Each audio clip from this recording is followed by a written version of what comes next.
Today's blog is going to be on training the squat and the differences between weightlifting, powerlifting, and supertotal. This is a topic that I get asked about a lot in the sense that, what is the biggest component of building a big squat, or, does this particular squat program or squat routine, is it suitable for my goals?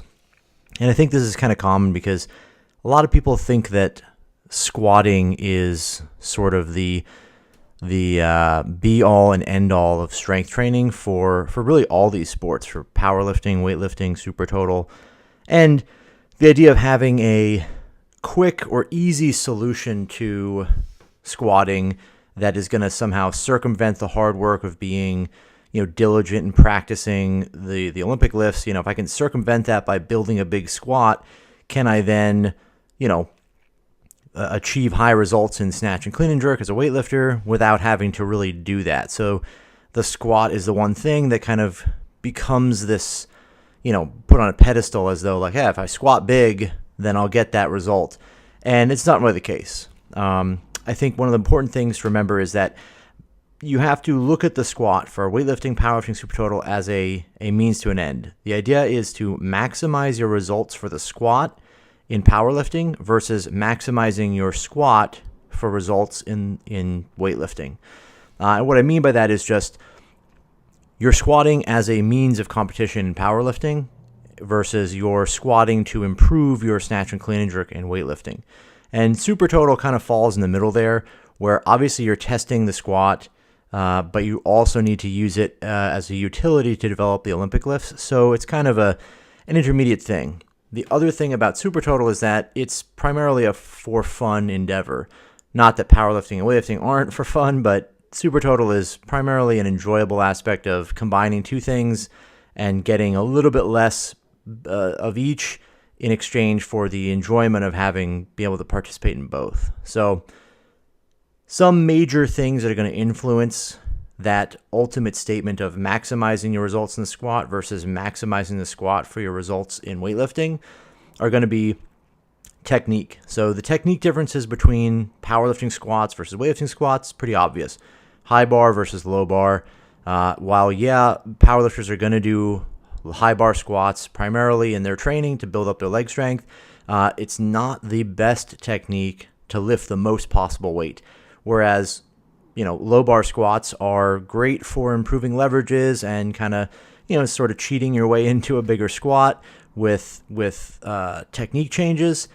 It's not going to transfer well to weightlifting, and it's just a lot of extra training that would do no good for a weightlifter. So that's a good example of maximizing the squat for competition versus, maximizing your training to build the squat up. The second thing would be the difference between training loads. And this is where it's probably a lot more in depth into the idea of, well, how are we training them? This is where a lot of like squat programs and stuff come in. But as an overall general perspective here for squatting in these different disciplines, the thing we want to look at are like the total volume devoted to squats versus to other lifts, right? What are we doing with the squat in terms of total volume? For powerlifting, it's got to occupy a much larger percentage of overall reps than it would in weightlifting. In weightlifting, if you're doing more than, let's say, 25% of your entire volume in squatting, that's a pretty high percentage. It might even be very, very high. If you're doing 20% of your total squatting, which would be normal for weightlifting, 20% of your total reps in powerlifting, that's really low. That would mean you're doing quite a bit of other stuff outside of squatting. So total training volume, maximizing for each sport has to be different. Powerlifting is going to be on the higher side, probably closer to like 33%, maybe even more than that, depending on where you're deficient. In weightlifting, it's rarely going to exceed that 25 to 30% mark. And only really would that be the case if you're in like a really sort of Bulgarian style only snatch, clean and jerk and squat kind of thing. Outside of that, though, it's probably going to be lesser, more like 12 to 15, 20% total volume. The other thing would be like the allocation of low and high intensity lifts. And what we mean by low and high intensity lifts are things that are below a certain threshold. So in squatting, it's probably below that 100% of your clean and jerk in weightlifting. Whereas in powerlifting, it's going to be more like those hypertrophy ranges, that sub 70% of your squat, sub 75% range, where you're doing a lot of low intensity lifts because there's a big benefit to hypertrophy work. In weightlifting, you're not going to have that many low intensity squats. You just don't need them. Those low intensities are better served being done as cleans or clean plus front squat or whatever. So think about it from the standpoint of when you're training for powerlifting, you're going to have this bigger distribution of reps and volume in the low intensity range. Whereas in weightlifting, you're going to have a smaller percentage of the total volume devoted to that. And more of it is going to be clustered around the thing that really matters, which is your clean and jerk. So all that volume, or for the most part, most of that volume is going to be clustered around maximum weights in the clean and jerk as a training intensity for the squat, because the goal is to maximize the squat and the squat training for your results in weightlifting. So we put it in the place that makes the most sense. Doesn't mean there aren't hypertrophy phases in weightlifting. It just means that, for the most part, we're focused on improving something other than the squat. We're using the squat to do that. Powerlifting, and to a large degree supertotal, we're using the squat as a competitive movement. And so it can be done in different places, different phases, and much different intensity ranges. So hypertrophy blocks and general strength blocks, you're going to see a huge amount of training that's done a little bit lighter than you would in weightlifting, simply because hypertrophy plays a bigger role in those sports. The other is hypertrophy versus speed of movement. And this is not necessarily that these two are contradictory, but to a larger degree, hypertrophy training requires huge volumes. It's better done with higher volume per or higher reps per set than the training for speed. When you start getting over a certain number of reps per set, the technical quality of the lift starts to degrade, the speed quality of the lift starts to degrade, and you end up in a place where you're training the motor quality or the physical quality, which would be hypertrophy. For example, if you're doing sets of 10, reps 7, 8, 9, and 10 are going to be much less technically sound and much slower than reps 1, 2, and 3. But you're still going to develop the physical quality of building bigger muscles. Now, speed qualities are the opposite of that. We want to have our total reps per set very low so that we don't degrade or lose the speed of movement or the quality of movement, but we end up in a place where we're able to maximize the volume we're doing. So they're kind of on the opposite end of the spectrum there, where in powerlifting, hypertrophy makes a lot of sense. Bigger muscles are going to be able to produce more force. It's a better thing for us to be focusing on the movement itself and the qualities we're training rather than the technique, because the technique in powerlifting is very simple. We don't need to worry about that degrading so much. You can still grind out a pretty solid looking squat with on reps 7, 8, 9, and 10. Whereas in weightlifting, the squat isn't even contested. And if the squat becomes super slow, we start training really slowly. We start losing speed qualities and we start degrading the overall impact of our training, being productive to snatch and clean and jerk. And then supertotal requirements should be basically balanced between both goals, right? It's not an ideal scenario to be doing supertotal in the sense that you're going to be the best weightlifter ever or the best powerlifter you could be, but you're getting a sort of balance between the both. So within supertotal, there's a bunch of different ways you could lay those programs out, but really the way that makes the most sense is to balance between training cycles that are focused on one goal or the other goal, powerlifting or weightlifting, and gear the training for that, because you're going to probably get better results overall that way. And bouncing back and forth, I think, gives people a better chance to kind of realize your potential in each one individually. If you try to combine all of it all at the same time, you're going to be basically fighting yourself more than you would if you did it in one training cycle to another. And then the other big one that I think needs to be kind of really reiterated for weightlifting and weightlifters is the squat is not a third competition lift. There's no medal for the squatting. There's no award for squatting. It's cool to have a big squat, but it doesn't equal anything on the stage in weightlifting. That being said, knowing that, you should never be robbing volume or resources or training potential from other things in your weightlifting program to build the squat up. You should never be reducing numbers of pulls or changing your snatch and clean and jerk structure around simply to build the squat up for the sake of having a big squat, in the hopes that having a big squat makes you a better weightlifter. It's fine to have training blocks or training cycles where squatting is emphasized differently than weightlifting movements, where maybe you squat first in the program, you squat in the first in the day, or you have more squat volume than of other things. That's fine. It's a short-term thing and it has a purpose that's very directed. But it's not the sense that I do my squatting this way because it lets me squat the best.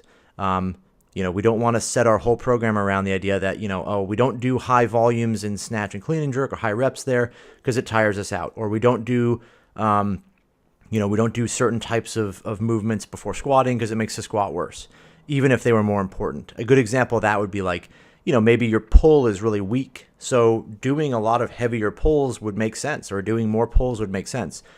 If you negated that and you didn't do the pulls because it made your squatting worse, you'd be, kind of silly. So understand that, squats should never be drawing from other areas that they don't need to.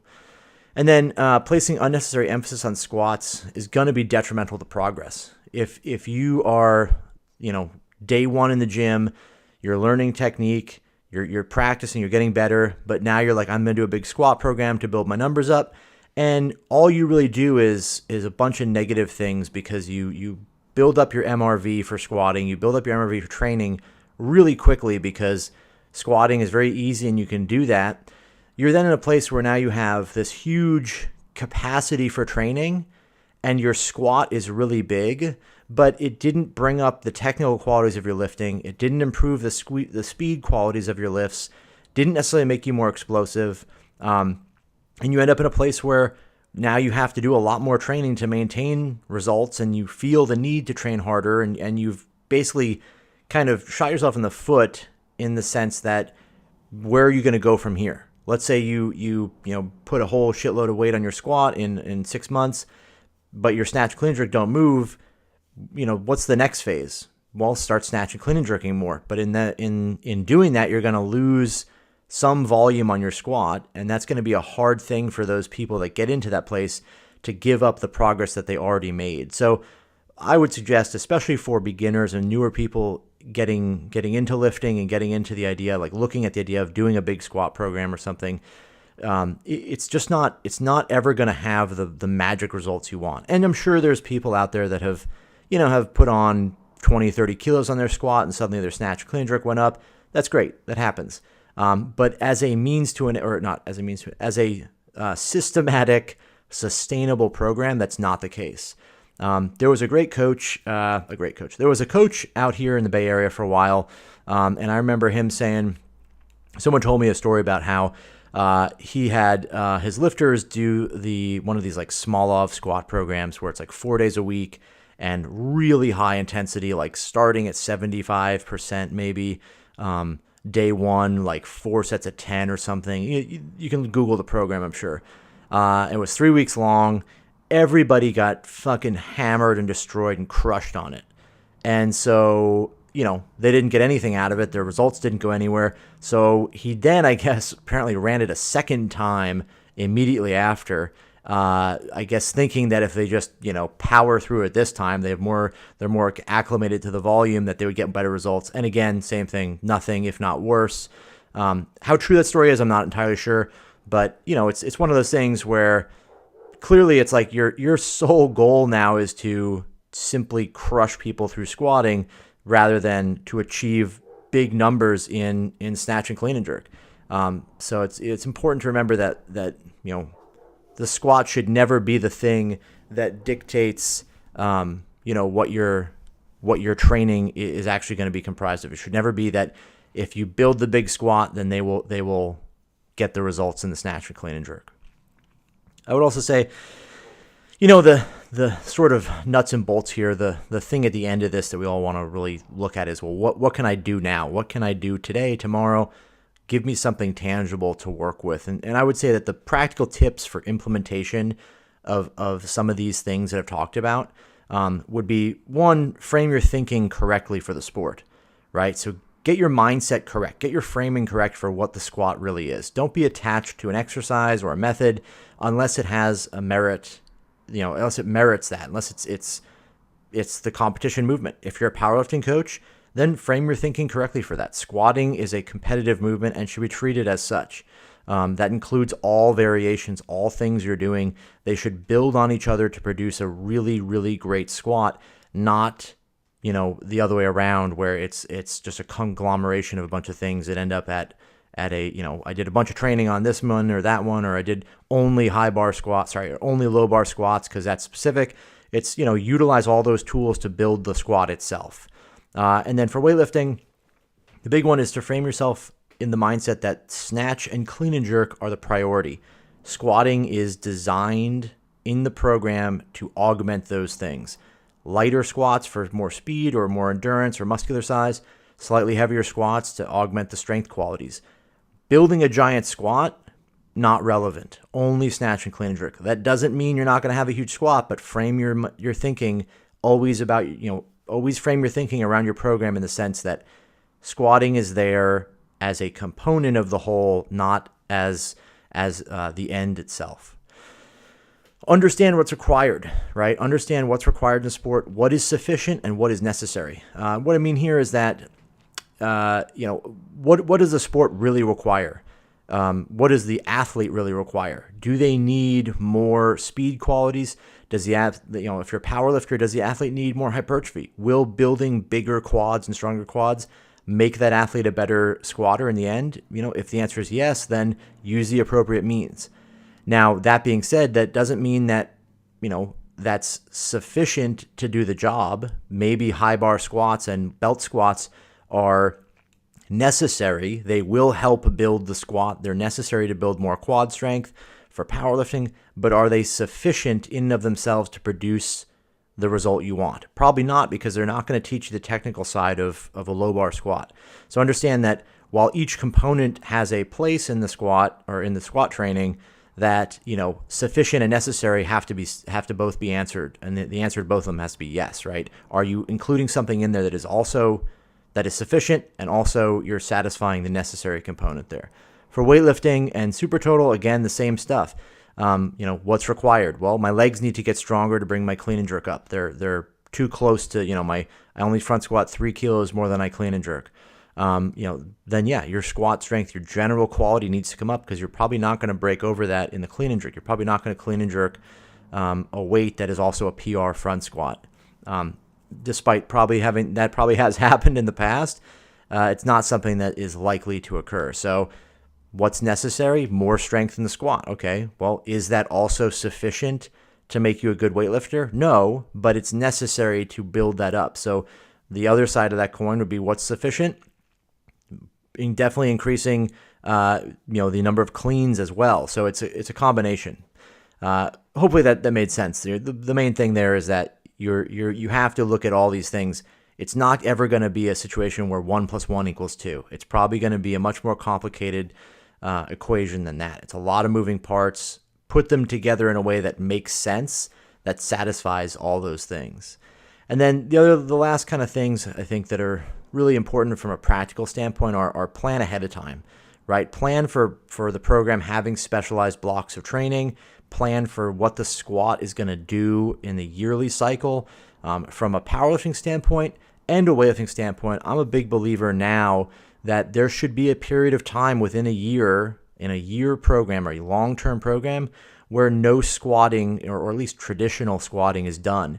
There's no reason why there can't be an off season. One of the things I learned most from the Europeans, seeing them, meeting them, talking to them over the last probably 8 years or 10 years, has been that they take more off time than we do. And there's probably a bunch of different reasons for that, but I think there's something to be learned there.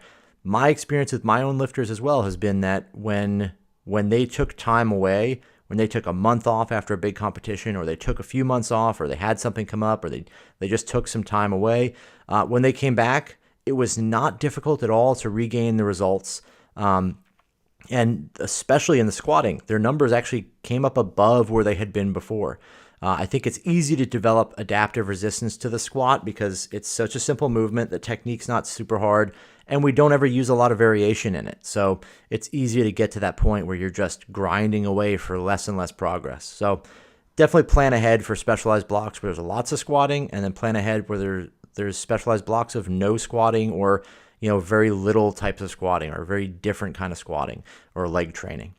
And then finally, always plan for the individual's needs. Make sure that when you're planning, you're building your program around the individual so that you're developing a program that suits their needs, is tailored to their weaknesses, and addresses them from a technical standpoint, a physical standpoint, and a psychological standpoint. If you have somebody who's a really weak squatter, having them try to grind out really heavy squats all the time, probably not going to be the best solution, because they're probably not very good at it. They're probably not super confident in it. And they may end up being in a place where they're attached to the number too much. Finding a different solution. Make sure that those three facets are addressed with your program. There's a bunch of different ways to go about that, but I think it's important to remember that those three components are big, right? The physical, the technical, the psychological, right? Make sure that the program suits that person really well. Outside of that, basic stuff applies. The scientific principles and whatnot, and smart planning, smart programming should always be adhered to. But that's kind of my shtick, my take on squatting, and really the big overview of the difference between weightlifting, powerlifting, and supertotal.